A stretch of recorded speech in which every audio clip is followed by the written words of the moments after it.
Justice Saqib Nisar نے دوہرے معیارات کے تحت کس طرح عمران خان کو صادق و امین کا سرٹیفکیٹ دیا،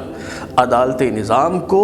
کیسے مقتدر حلقوں نے یرغمال بنا لیا، chief justice Saqib Nisar establishment کا مہرہ بن گئے اور 2018 کے عام انتخابات میں انہوں نے پولیٹیکل انجینئرنگ کے لیے کیا کردار ادا کیا۔ خفیہ اداروں نے احتساب عدالت کے جج محمد بشیر اور ارشد ملک سے کس طرح من پسند فیصلے حاصل کیے۔ عام انتخابات کے موقع پر خفیہ اداروں کی طرف سے ڈسٹرکٹ ریٹرننگ آفیسرز کو کیسے دھمکایا گیا۔ سپریم کورٹ کے جج جسٹس دوست محمد خان نے ریٹائرمنٹ پر فل کورٹ ریفرنس لینے سے کیوں انکار کر دیا۔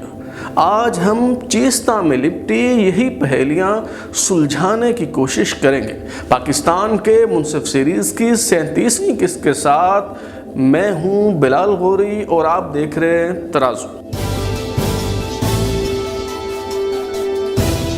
پاناما لیکس کے دوران سینکڑوں پاکستانیوں کی آف شور کمپنیوں کا انکشاف ہوا، لیکن نواز شریف اور ان کے خاندان کو نشان عبرت بنانے کے علاوہ کسی کے خلاف کوئی کارروائی نہ ہوئی، یہاں تک کہ لاہور ہائی کورٹ کے جج جسٹس فاروق عرفان، جن کا نام پاناما لیکس میں آیا تھا، وہ بھی کسی قانونی کارروائی کا سامنا کیے بغیر استعفیٰ دے کر گھر چلے گئے۔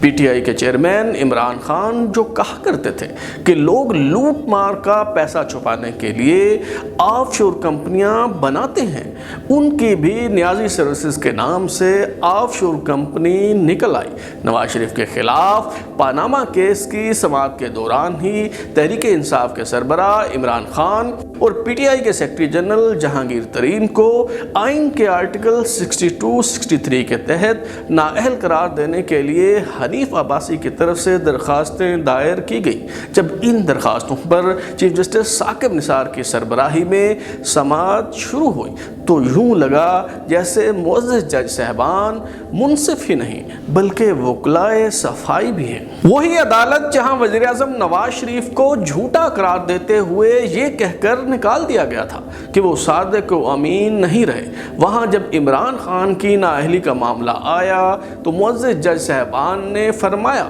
صادق و امین تو صرف حضور اکرم کی ذات ہے، ہم نے تو دیانتداری دیکھنی ہے۔ بنی گالہ کی خریداری سے متعلق منی ٹریل دینے میں ناکامی پر چیف جسٹس ثاقب نثار نے ان کا دفاع کرتے ہوئے کہا کہ میاں بیوی کے درمیان لین دین پر کیسے نااہل کر دیں، اور پھر اس مقدمے کی سماعت غیر معینہ مدت کے لیے ملتوی کر دی گئی۔ جسٹس ثاقب نثار یہ بھول گئے کہ اسی عدالت میں ایک وزیر اعظم کو اس لیے نااہل قرار دیا گیا کہ انہوں نے اپنے بیٹے سے تنخواہ وصول تو نہیں کی مگر وہ ان کا قابل وصول اثاثہ تھی۔ پی ٹی آئی کے فارن فنڈنگ کیس میں بھی جسٹس ثاقب نثار مسلسل لچک کا مظاہرہ کرتے رہے اور آج تک اس کیس کا فیصلہ نہیں ہو سکا۔ اس دوران نواز شریف کی طرف سے پاناما کیس کے فیصلے پر نظر ثانی اپیل دائر کی گئی تو جسٹس آصف سعید کھوسہ کے سربراہی میں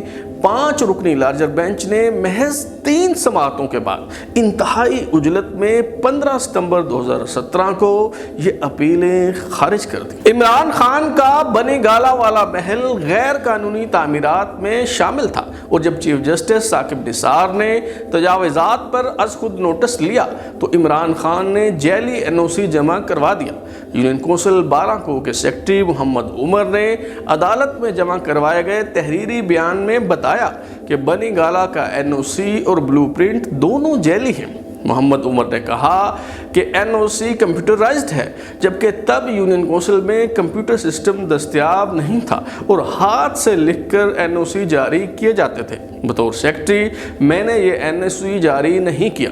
جسٹس ثاقب نثار نے اس جیل سازی پر عمران خان کے خلاف کارروائی کرنے کے بجائے بنی گالہ کو ریگولرائز کرنے کا حکم دے دیا اور پھر 15 نومبر 2017 کو جیل سازی کرنے والے عمران خان کو عدالت کی طرف سے صادق و امین کا سرٹیفکیٹ جاری کر دیا گیا، جبکہ توازن قائم رکھنے کی خاطر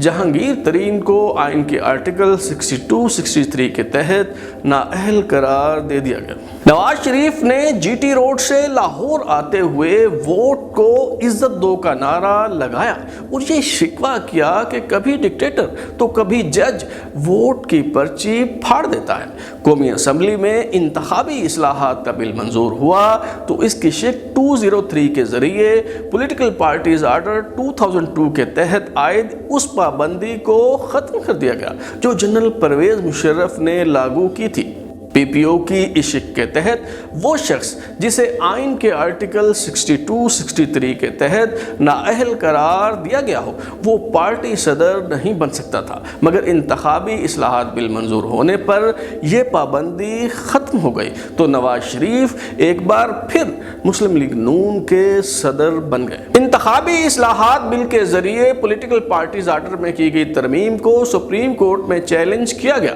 تو چیف جسٹس ثاقب نثار کی سربراہی میں سماعت کرنے والے بینچ نے انتخابی اصلاحات بل کی شق 203 کو کالعدم قرار دیتے ہوئے نہ صرف نواز شریف کو پارٹی صدر کے عہدے سے ہٹا دیا بلکہ پارٹی صدر کے طور پر کیے گئے ان کے تمام فیصلوں کو بھی غیر قانونی قرار دے دیا گیا۔ آئین کے آرٹیکل 17 کے تحت سیاسی جماعت بنانا اور چلانا ہر شخص کا بنیادی حق ہے اور کسی کو اس حق سے محروم نہیں کیا جا سکتا۔ سابق چیف جسٹس ناصر الملک فوجی عدالتوں سے متعلق دیے گئے فیصلے میں قرار دے چکے ہیں کہ آئین سازی کے لیے پارلیمنٹ کو لامحدود اختیارات حاصل ہیں اور سپریم کورٹ کے پاس ایسا کوئی اختیار نہیں کہ پارلیمنٹ کی طرف سے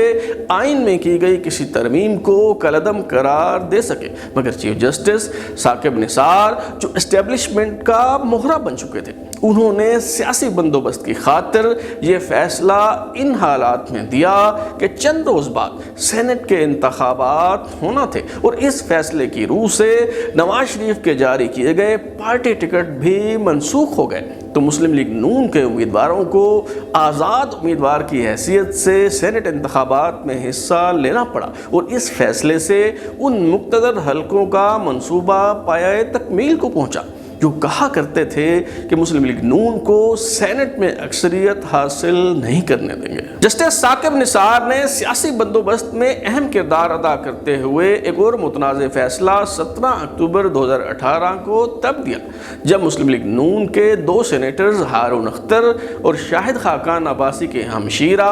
سعدیہ عباسی کو دوہری شہریت کیس میں نااہل قرار دیتے ہوئے دوبارہ الیکشن کروانے کا حکم دے دیا۔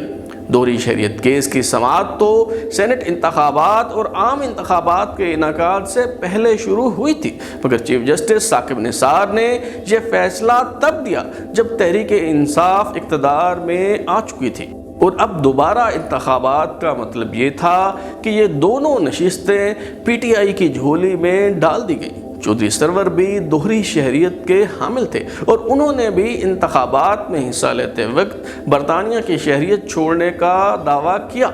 مگر انہیں ہارون اختر اور سعدیہ عباسی کی طرح نااہل قرار نہ دیا گیا۔ نواز شریف کے خلاف احتساب عدالتوں میں ٹرائل شروع ہو چکا تھا، مگر عدالتی نظام کس طرح مقتدر حلقوں کے ہاتھوں یرغمال بن چکا تھا اس کا اندازہ یوں ہوا کہ ایک روز وفاقی وزیر داخلہ احسن اقبال جب احتساب عدالت پہنچے تو انہیں وہاں تعینات رینجرز اہلکاروں نے روک لیا۔ وفاقی وزیر داخلہ پوچھتے رہے کہ یہاں رینجرز کس کے حکم سے آئی ہے، ان اہلکاروں کا کمانڈر کون ہے، لیکن کوئی جواب نہ ملا۔ ایک روز قبل جب ڈی سی او نے جوڈیشل کمپلیکس میں رینجرز تعینات کی سمری مسترد کر دی تھی، مگر اس کے باوجود یہاں رینجرز کس کے حکم سے آئی اور وہ رینجرز جو وزارت داخلہ کے ماتحت ہوا کرتی ہے اس کے اہلکاروں نے وزیر داخلہ کو روکنے کی جرت کیسے کی؟ بہت زیادہ ہاہکار کے باوجود یہ معمہ حل نہ ہو سکا۔ احتساب عدالت میں خفیہ اداروں کے اہلکار اور افسر موجود رہتے اور ایک روز احتساب عدالت کے جج محمد بشیر سے ملاقات کر کے جانے والے خفیہ ادارے کے کرنل کی ویڈیو بنا لی گئی۔ سر آپ کی جج سے ملاقات کیسی رہی؟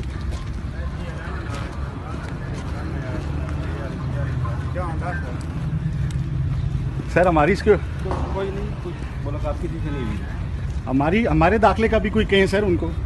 کسی سے ملاقات نہیں ہوئی میری۔